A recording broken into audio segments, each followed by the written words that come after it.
Bab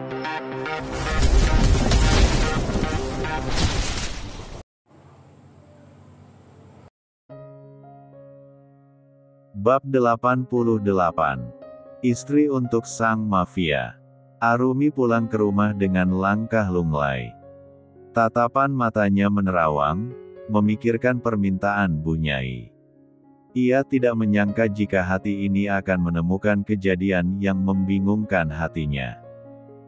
Satu sisi, dia ingin menjadi manusia yang berguna bagi sesamanya. Karena sebaik-baiknya manusia adalah yang paling berguna ketika hidup di dunia. Dia juga ingin agar suaminya berada di jalur yang sama dengannya. Namun, apakah harus seperti ini jalan yang Allah berikan untuknya?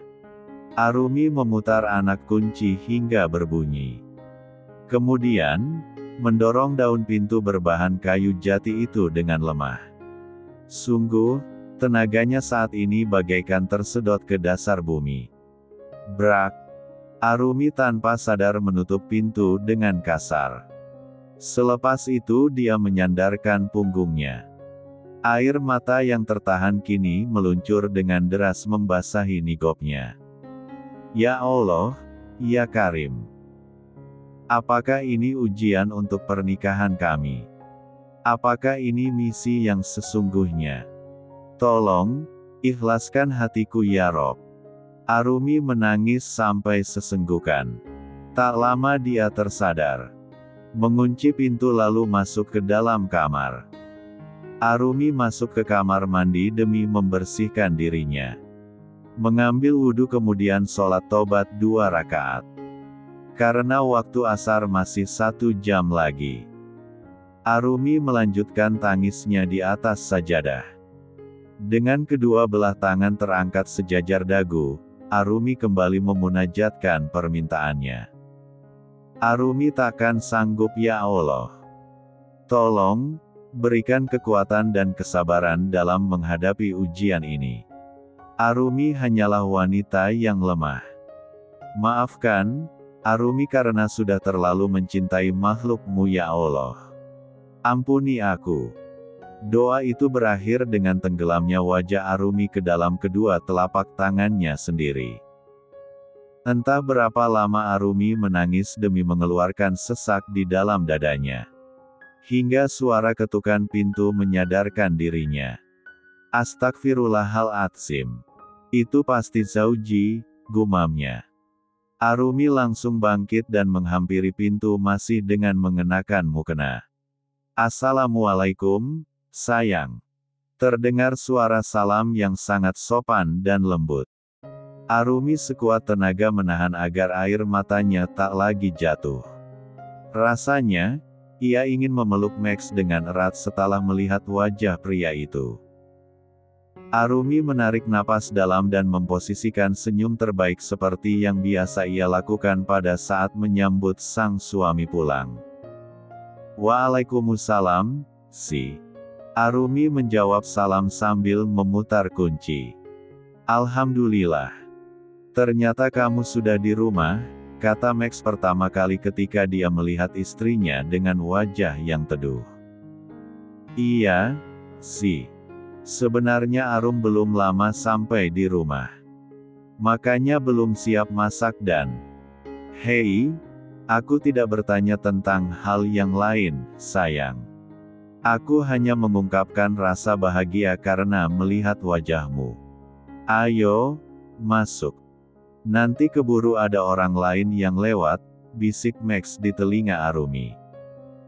Arumi pun menunduk malu dan patuh masuk ke dalam dirangkul oleh Max.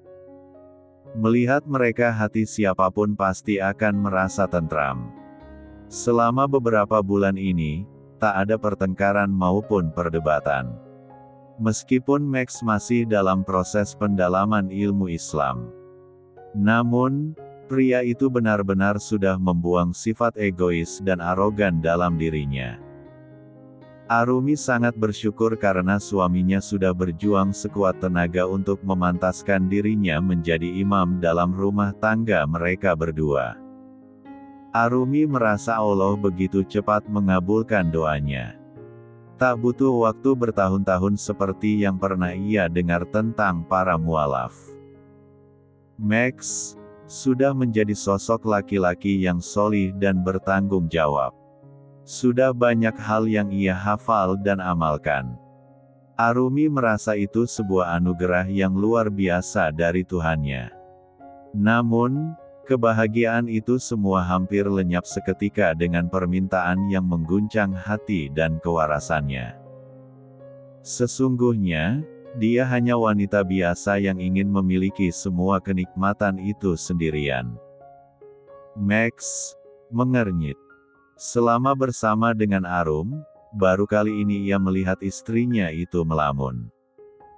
Apalagi saat ini Arumi sedang menyeduh teh untuknya. "Zaujati, sayang. Awas nanti tangannya kesiram air panas," ucap Max pelan dan lembut di samping kepala istrinya itu. Arumi langsung tersadar ketika bau napas dengan aroma min itu menyapu tengkuknya. "Astagfirullah. Maaf," ucapnya. Arumi buru-buru memasang senyumnya agar Max tidak curiga. "Letakkan saja di atas meja ya sayangku. Aku izin. Bersihkan tubuh dulu sebentar," ucap Max lembut seperti biasa. Pria itu sama sekali tidak pernah lagi meninggikan suaranya pada Arumi. Max sudah bertransformasi menjadi sosok yang jauh dari dirinya sebelum ini. Takkan ada yang mengenalinya sekarang sekalipun itu. Arumi patuh. Dia menunggu Max di ruang tamu. Duduk di atas lantai beralaskan permadani bekas pemberian Pak Yai. Banyak barang di rumahnya berasal dari pemberian ulama itu. Karena banyak barang dari rumah ini yang sudah dibuang karena usang. Arumi bahkan menatap ponsel Android di atas meja yang merupakan pemberian Bu Nyai.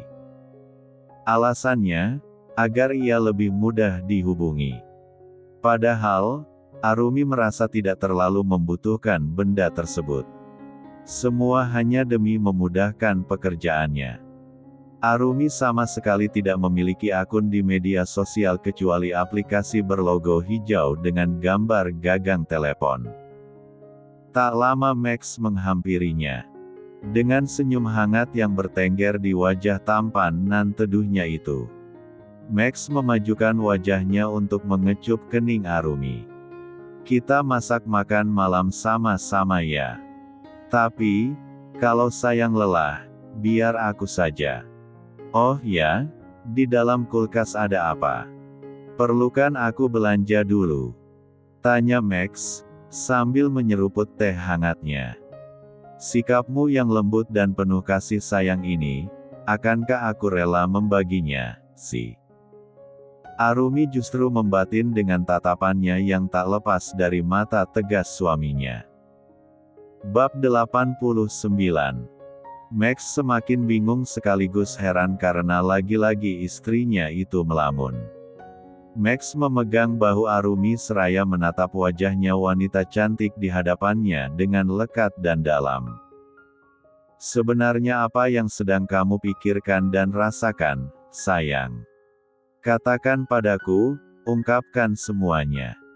Aku tidak suka kamu menyimpannya sendirian. Aku tidak senang melihat ekspresimu yang tertekan begini. Katakan, apa dan siapa yang telah mengganggumu?" Max berkata dengan nada tegas namun tetap lembut. Arumi yang mendapatkan cecaran pertanyaan dari suaminya mendadak gagap. Tenggorokannya terasa baru saja menelan duri, perih.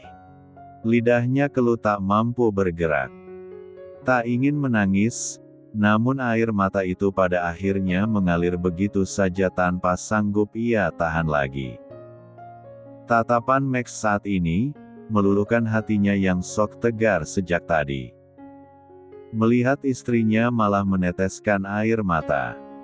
Max langsung paham bahwa masalah yang dihadapi oleh Arumi bukan hal biasa dan sudah pasti berat. Dia tahu karakter Arumi dan paham benar sifat istrinya itu.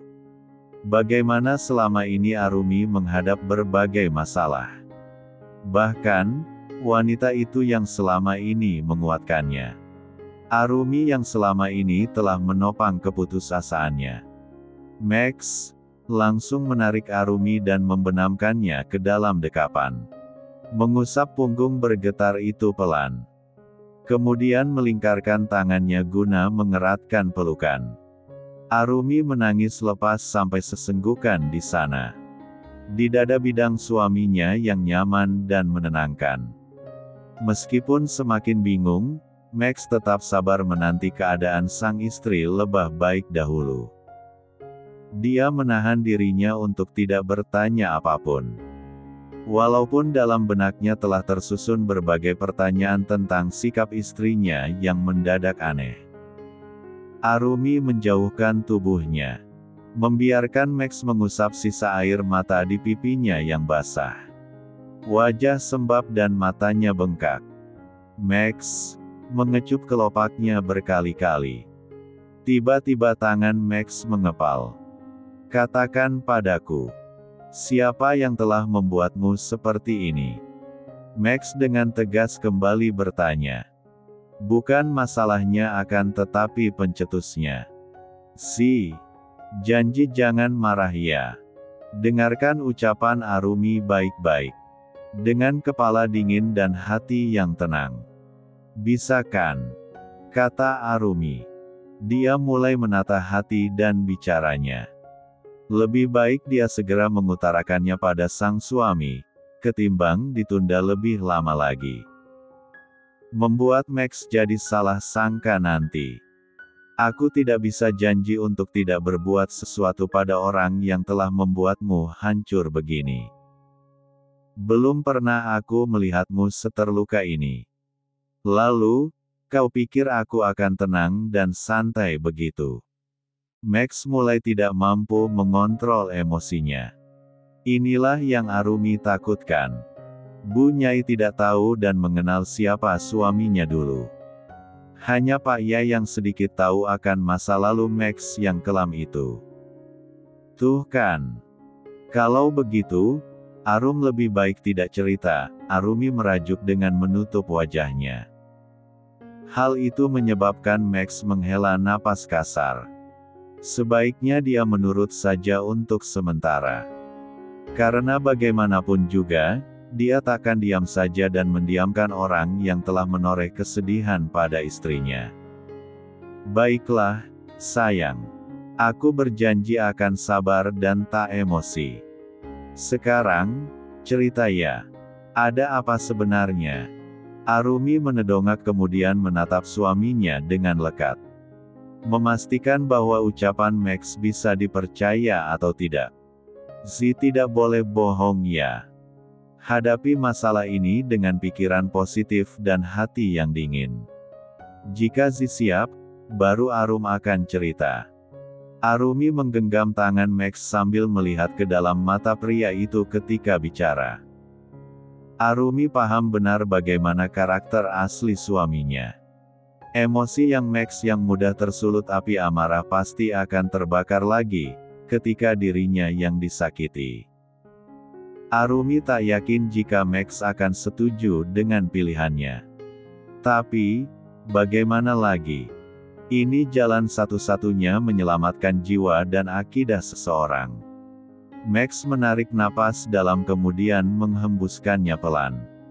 Setelahnya dia tersenyum, dan membalas genggaman tangan Arumi. Aku sungguh-sungguh berjanji, Zaujati sayang. Jadi, katakanlah, ucap Max berusaha memasang ekspresi seperti biasa. Meskipun dalam hatinya ada molekul emosi yang mulai meletup-letup. Senyumnya yang tulus, Jangan pura-pura. Arum tidak mau, kamu kembali dengan temperamenmu yang seperti dulu. Kamu sekarang adalah Alif, pria soli imamnya Arumi. Bukan Max Stewart si ketua mafia.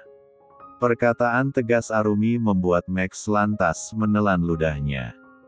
Akankah dia bisa bersikap seperti apa yang istrinya inginkan, ketika Arumi telah mengungkapkan semua penyebab tangisannya? Sementara itu di rumah Pak Yai. Keterlaluan, kamu Bu. Bisa-bisanya kamu mengambil langkah tanpa persetujuanku dahulu. Tak ada kebaikan yang akan kita dapat dari merusak kebahagiaan orang lain. Dari mencampuri rumah tangga orang lain. Hentikan caramu dalam memanjakannya. Pak Yai tak dapat lagi menahan emosinya. Seumur hidupnya, baru kali ini ia menghardik istrinya sendiri. Astagfirullahaladzim. Bapak marah sama ibu. Tega, Bapak teriak-teriak di depan wajah ibu. Bapak tahu tidak, apa yang ibu lakukan demi akidahnya Zahira. Anak itu sudah mengancam kita akan menghabisi nyawanya. Menurut Bapak, memangnya langkah ibu harus seperti apa? Bapak paham tidak apa yang ibu rasakan saat ini? Bu Nyai menjawab setiap perkataan suaminya dengan nada rendah, namun hal itu tidak menurunkan emosi Pak Yai. Baginya, pemikiran sang istri sudah di luar batas dan di luar nalar. Kedua suami istri ini terus berdebat. Pak Yai merasa benar dengan caranya, sedangkan sang istri pun merasa memiliki alasan syar'i dengan keputusannya. Tanpa mereka sadari, sang anak tengah menyaksikan perdebatan itu. Karena pintu kamar tidak tertutup rapat, Zahira mengepalkan tangannya. Napasnya langsung naik turun. Ia marah ketika mendengar ucapan sang ayah. Brak. Dengan tak sopan, Zahira membuka pintu kamar kedua orang tuanya dengan kasar. Matanya melayangkan tatapan tajam. Sungguh hal yang tak pantas dilakukan oleh seorang perempuan dewasa. Dari dulu Bapak memang tidak pernah peduli dengan Hira.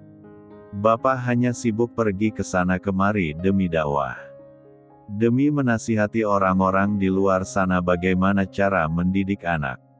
Membesarkan anak dengan cinta dan kasih sayang.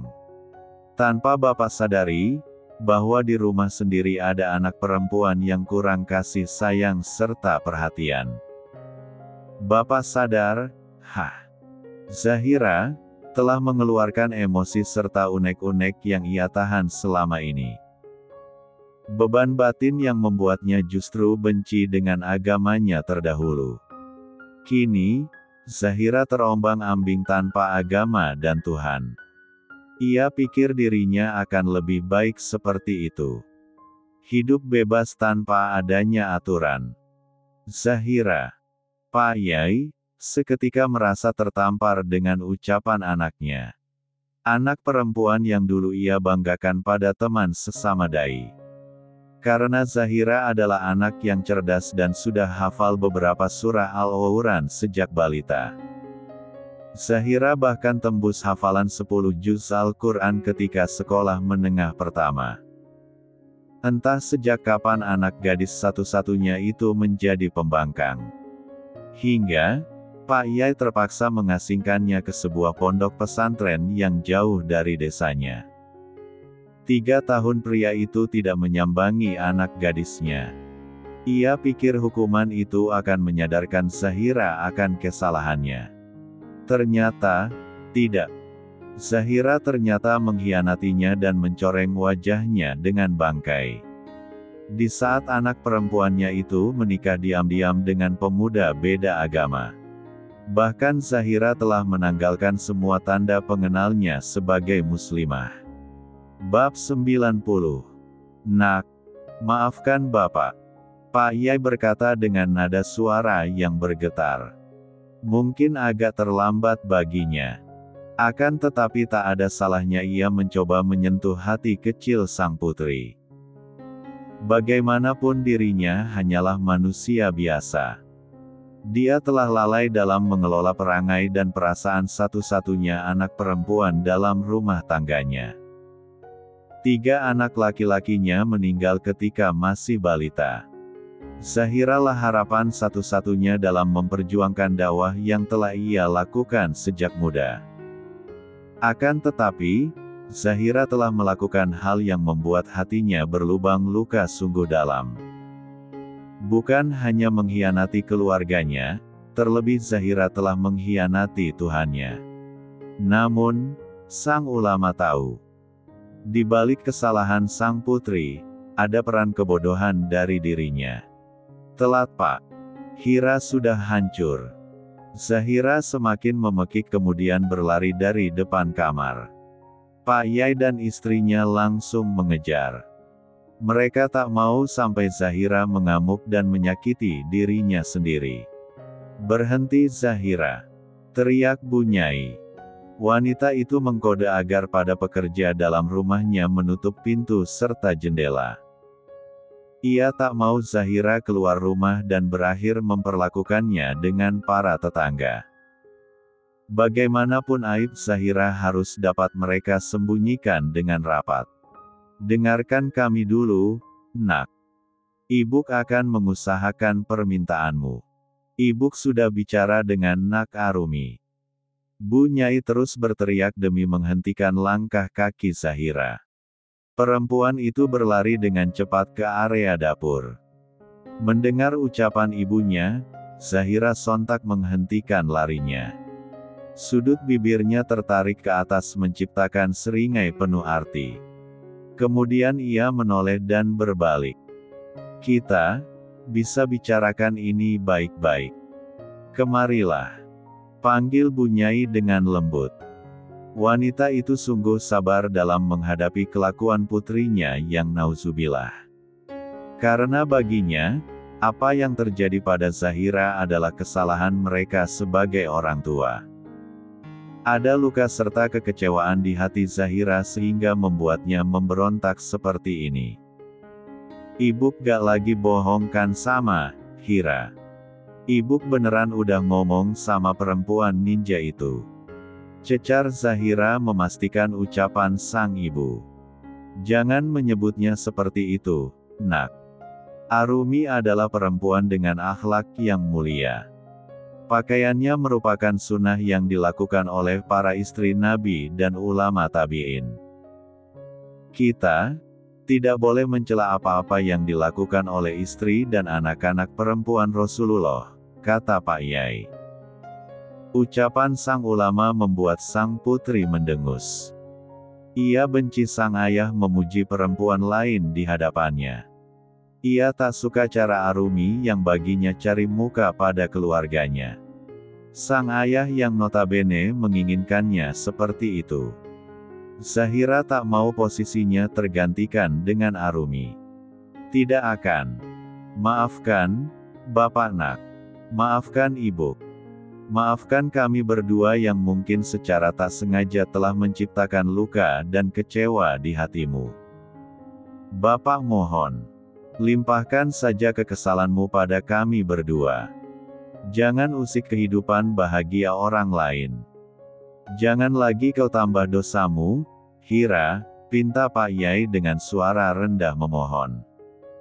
Ulama ini sudah menurunkan egonya serendah mungkin demi menyentuh kalbu putrinya itu.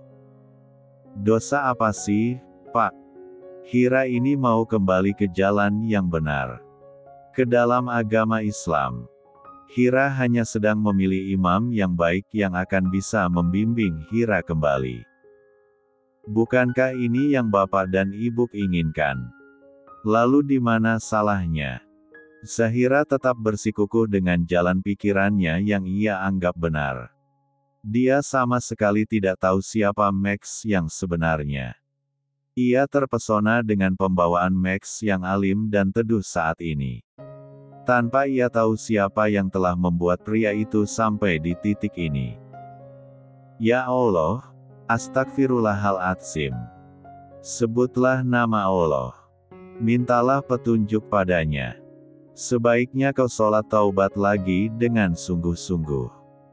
Karena, muslimah yang baik tidak akan pernah berniat mengambil milik orang lain apapun alasannya, titah Pak Yai sekali lagi pada putrinya, namun tetap dengan nada lemah lembut. Ia takkan membalas sikap keras sang putri dengan cara yang sama. "Siapa yang mau ngambil sih, Pak? Laki-laki beristri lebih dari satu itu kan dibolehkan. Hira cuma mau punya suami yang solih, itu aja. Salahnya Hira di mana sih? Zahira semakin geram. Kedua matanya memerah dengan tangan yang terkepal. Baginya, kedua orang tuanya sama sekali tidak mau mengerti akan perasaannya. Duduklah dulu, nak. Dengarkan bapak baik-baik. Ayo, sini. Pak Yai berusaha untuk membuat sang putri mendekatinya. Sang ulama duduk di atas sofa kemudian menepuk sisi di sebelahnya. Zahira hanya menatap diam tak bergerak. Kedua matanya kembali memanas entah karena apa. Sementara di rumah Arumi. Apa? Max melepas pelukannya pada Arumi secara tiba-tiba saking kagetnya. Astagfirullahaladzim. Permintaan macam apa itu? Sayang, jangan main-main dengan ucapanmu. Katakan padaku kalau apa yang kau ucapkan tadi itu tidak benar. Tanpa sengaja dan sadar, Max telah melepaskan bentakannya pada Arumi. Arumi yang terkejut kembali menangis. Melihat hal itu, Max langsung menamparkan mulutnya sendiri. Mulut lancang. Kenapa kau berteriak padanya? Bodoh. Max mengumpat abis dirinya sendiri. Max mendekati Arumi lagi, berusaha meraih tubuh yang bergetar itu. Namun Arumi menampik. Sayang maaf. Aku tidak sengaja. Kau itu membuatku sangat syok. Ayo, kita temui Pak Yai dan istrinya. Aku akan menyampaikan sendiri penolakanku. Bagaimanapun kita berdua tidak ada sangkut pautnya dengan kegilaan yang telah dilakukan putri mereka. Aku tidak mau menduakanmu dengan siapapun. Sekalipun Allah menjatuhkan bidadari surganya ke bumi. Kamu satu-satunya istrimu di dunia dan akhirat, Arumi. Arumi mendongak dan langsung menyusut air matanya kala mendengar ucapan tegas dari suaminya itu. Jujur hatinya sangatlah berbunga-bunga dengan penuturan Max barusan. Akan tetapi, senyum yang hampir terbit di wajahnya itu tak jadi berkembang ketika Arumi mengingat bagaimana tatapan Buk Nyai ketika memohon padanya. Bahkan wanita itu sampai rela bersimpuh di depan kakinya. Tapi, si Arumi menggigit bibirnya. Rasanya sangat berat mengorbankan apa yang ia cintai. Berhentilah mengatakan hal aneh itu, sayang. Ku mohon. Max yang sudah tak tahu lagi harus bersikap seperti apa, memilih untuk memohon kepada istrinya. Aku lapar, sebaiknya kita masak saja. Tidak, Si. Sebelum kita selesaikan pembicaraan ini. Kita bahkan belum menemukan titik temunya, Si. Tolong pikirkan dari segi lain. Semua ini demi nyawa dan jiwa serta akidah seseorang. Setidaknya, Si. Hentikan ku bilang, Rum. Hentikan. Max, pada akhirnya tak sanggup lagi dan kembali memotong ucapan istrinya. Ia muak ketika Arumi terus membujuknya dengan alasan kebaikan. Emosi dalam dadanya telah memuncak namun bukan pada Arumi, tapi keluarga Pak Yai. Si, kan sudah janji tidak akan marah. Berhentilah membentak, ucap Arumi dengan nada memohon. Kau pikir aku ini apa? Nabi. Aku ini hanya mualaf yang sedang hijrah, Rum. Kenapa bisa-bisanya kamu memintaku menikahi wanita lain, demi agar dia kembali ke agamanya? Itu bukan urusanku, bukan urusan kita. Berhentilah mengurusi orang lain. Pikirkan perasaanku, dan perasaanmu. Si, sadarkah, kalau kau telah menyakiti hatiku, sayang. Juga menyakiti dirimu sendiri. Max melunak karena ia tak tega melihat wajah pucat istrinya yang bersimbah air mata. Kalau menurut nafsunya ingin sekali Max menghampiri kediaman Pak Yai sekarang juga. dan meminta pertanggungjawaban mereka karena telah membuatnya bertengkar dengan Arumi. Maafkan, Arum, si. Mereka berdua berpelukan kembali. Max sekuat tenaga meredakan amarahnya. Berkali-kali melafazkan istighfar dalam hati. Ia tidak boleh terpancing emosi lagi. Bukan Arumi yang bersalah dalam hal ini. Ada seseorang yang telah memanfaatkan ketaatan serta kebaikan hatinya. Arumiku sayang. Sampai kapanpun hati dan cintaku hanya padamu. Maafkan aku ya Allah.